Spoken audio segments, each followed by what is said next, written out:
again, guys? Brian here at 3TR, and I got another episode of The People's Questions for you, episode 87. And I first off like to thank 4 of you guys out there for sending me in your questions. They help me out like always. And for starters, the first 2 questions come from Mark Main, and you want to know, what kind of job do I have?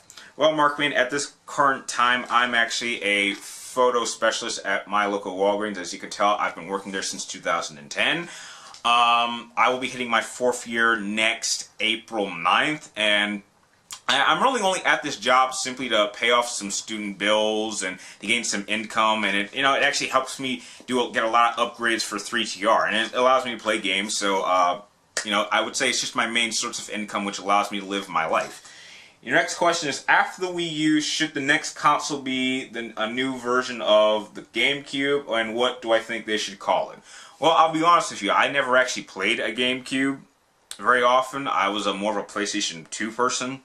But personally, I think that Nintendo might want to step out of the console war zone, because I don't really think that they could really come back from this. The thing about Nintendo is that they will always be one step behind Sony and Microsoft. Microsoft are always on the cutting edge of how far can they push gaming and graphics. By the time that we have the Wii U, they're already one generation behind. They're right now just now getting to PlayStation 3 and Xbox 360's levels. But now that the PlayStation 4 and the Xbox One are coming out, they're going to be one step behind. And the thing that they even fail mostly on is the fact that they just don't have any solid AAA titles to really draw hardcore gamers in. They're more focused on how do we draw in people who aren't used to gaming? How do we bring in the kids in? And that just isn't going to work this time around. It worked incredibly well with the Wii U because they were targeting an audience which had never tried playing games, but I don't think that's going to work this time around. I'm a fair believer that in the gaming world, lightning never strikes twice in the same spot, and from what we've seen from the Wii U so far, that seems to be true. The next 2 questions come from Criticism Guy 2009, and you want to know, what do I think about the rumors for an Assassin's Creed movie coming out possibly 2014? I heard those rumors as well, and I hope it's true. If I could pick 5 video game franchises that I think could actually make a really good movie, I would absolutely add Assassin's Creed to that list. However, the one thing I really hope that they take out is the Animus and Desmond. I hate the Animus, I hated Desmond throughout all the Assassin's Creed games. That is unquestionably the worst thing about those games. I hope that they keep these stories focused in the past and in the moment. And if they do have enough success and they do them a sequel, then I would simply like it to be a sequel for that particular assassin, or just have it be the descendant of that particular assassin, whoever they choose to pick. But I hope it comes out in 2014, and it's looking like it could be a solid movie, especially since I now know that Michael Fassbender, who is probably one of my favorite actors at this point in time, is going to be the main character, and he's a phenomenal actor, so I can't wait to see what he brings to the character. And the next question is, what was the first handheld game I ever played? The first handheld game that I ever played was actually the first video game I ever played, and it was Super Mario Land for the Game Boy Pocket. And as you can see, I have the actual very Game Boy Pocket that I had all those years ago, although I really haven't had a lot of time to actually sit down and play these games. So, Super Mario Land. Next 2 questions come from TruCocoman91, and you want to know, when am I going to do a video showing my workout routine? That's actually an interesting idea that you would actually like to see that. The thing is I actually do my working out every day after work, after 10:30 at night, and I'm usually there for about an hour and a half, so there's really not too many people there to do a lot of filming. But I will bring my camera with me for over the next couple days to see if there's someone there who's actually willing to just take maybe 5 minutes just to show some footage of what I do at my gym. And as soon as I get that video, then I'll be sure to upload it. And the next question is, Batman, Robin, Nightwing, Huntress, and Batgirl versus the X-Men, who would win? As much as a Batman family fanboy as I am, I would have to say that the X-Men would probably win.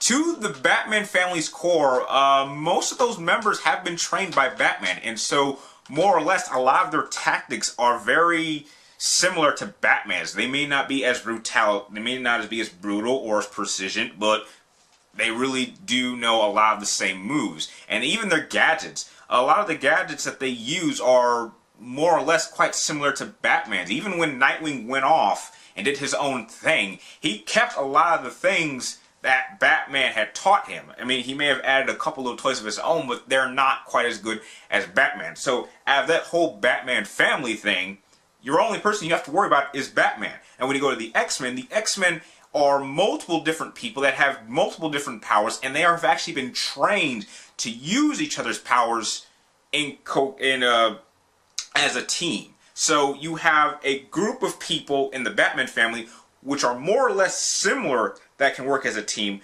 against a team that is highly diverse and can work even better as a team, which is why I would say the X-Men would probably win. And the last question comes from a newbie, and he goes by the name of the XX Jax. I hope I said that right with double X, so we put the name around here. And you want to know, how do I stop being shy? And you've also brought to my awareness that you are also a 9th grader in high school. And in order to really break your shyness, you're going to have to take this step by step. Now, you are a freshman, so you are getting kind of used to the environment. The best advice that I could tell you, and the very thing that I actually did when I was in high school, was first year, try to be with a group of people who you're either already friends with or are into the same things that you are. I don't really think that anyone can just be an all-outgoing person right from the get-go. This is something you actually have to develop over time. And it's better to start with a group of people that fit in your comfort zone. So I would suggest finding people that are into the kind of things that you are. And then as every year goes on, you'll actually, since you're so comfortable with talking to people who are in your comfort zone, you'll have a lot more experience and be more willing to talk to people who are maybe not in your comfort zone, but you would actually like to know more about them. So that's the best advice that I can give you as to how to break your shyness, because that's what I did. I was a very shy person when I was a freshman, but the only group of friends that I was hanging out with at that time were people who had PSPs and were into Yu-Gi-Oh cards.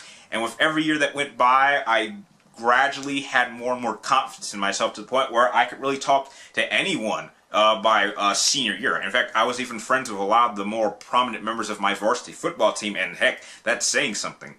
And with that, that's all the questions you guys sent in for this episode of the People's Questions. I'd like to thank the 4 of you guys like always, and I have a question for you guys, the audience out there, and I would like to know, what is your most anticipated film of the fall? Mine personally is going to be The Hobbit Part 2, The Desolation of Smaug, simply because I'd really like to see if they can actually take this book and split it into 2 parts, and I really would like to see how Benedict Cumberbatch's performance as the Dragon Smaug with the whole mocap thing is going to work out.